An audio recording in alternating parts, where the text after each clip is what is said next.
Matthew and Wippa with Kate Ritchie podcast. We kicked things off on Monday with no Fitzy. Kate in early because the big rig is not here this morning. Where was he? Where is he? I'll give you one guess. He was at a party on the weekend. Guilty.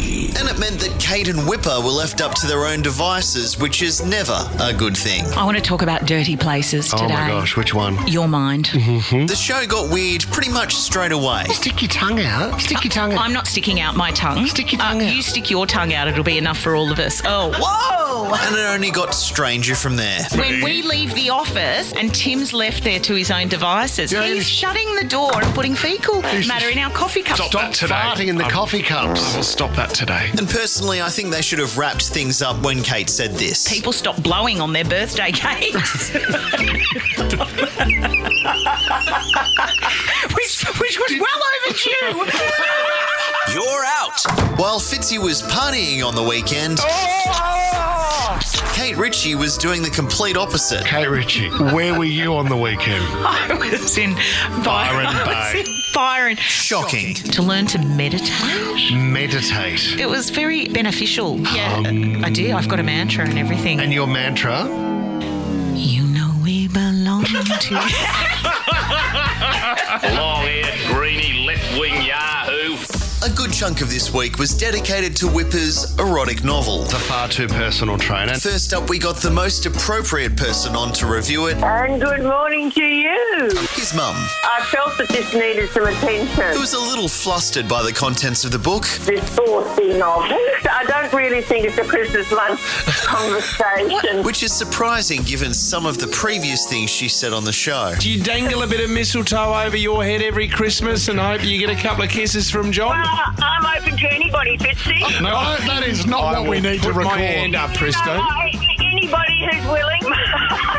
I'm surprised they haven't got her in for the audiobook. Is there anything that's going to be slightly uncomfortable about the fact that these words have come from your son? You know what, Kate? It's probably all in his imagination. Someone who would have been fantastic to read Wippa's audiobook All right. is Matthew McConaughey. All right.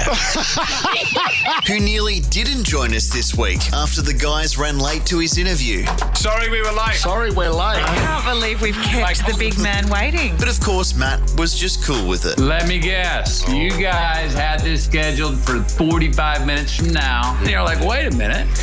I was just having my smoke up. And you said, I was standing at the vending machine. We probably could have done without the extra details from Kate, though. Fitzy usually does his morning Toilet trip to the routine. toilet around this time. yeah, well, you got to do what you got to do to make sure those eyes are bluer and that back straighter.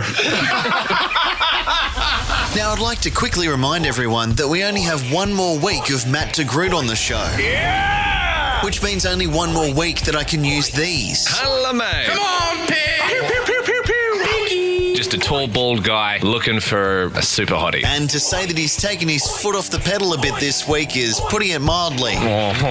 For example, playing the wrong audio after a very serious news story. The World Health Organization says a group of premature babies evacuated from Gaza's largest hospital aren't out of the woods just yet. Here's what the World Health Organization had to say. Snoop, smoke is kind of your whole thing. Well, that is absolutely not the World Health Organization. And then on Thursday, he decided to not even go into his booth. Matty DeGroot, what's coming up in Nova News? He's not there yet. Oh, It's 20 past 8, so Matt DeGroot, let's have another go at this one. Matt DeGroot has up again. it just sucks. And let's jump back to Wippa's erotic novel before we head off, because it has kind of been everywhere this week. When we arrived, the producer panicked. From the morning show I'm glad you like what you see, because if you want to see more, you're going to need to do this. Grabbing to Today Extra. And like a long, drawn-out scene from Days of Our Lives. We've got a warning. Mia, We've got a definite warning here. Tom knows what's coming. oh boy, Mia is staring straight in my eyes. We even held some auditions for the audiobook. It's going to be very important to get the right voice. Some good. Her hand stops lower and lower each time before circling my belly button with her index finger. Some, not quite so good. I praised She Knows where the buckle on my belt is. Wow, what a tea. And yes, for anyone playing at home, that was Michelle the Minx. Michelle the Minx. although you could have been mistaken for thinking that it was this person. Oh, the bar tap's on, is it? Okay, up at the bar. And no one wants to hear that. Oh, you do? Don't be shy. Give us a go. Oh, yes, that is great. You put it where you want to put it. You're out. See you guys next week. Bit worn out for an old girl, I tell you what. Matthew and Wippa with Kate Ritchie is a Nova podcast. For more great comedy shows like this, head to novapodcast.com.au.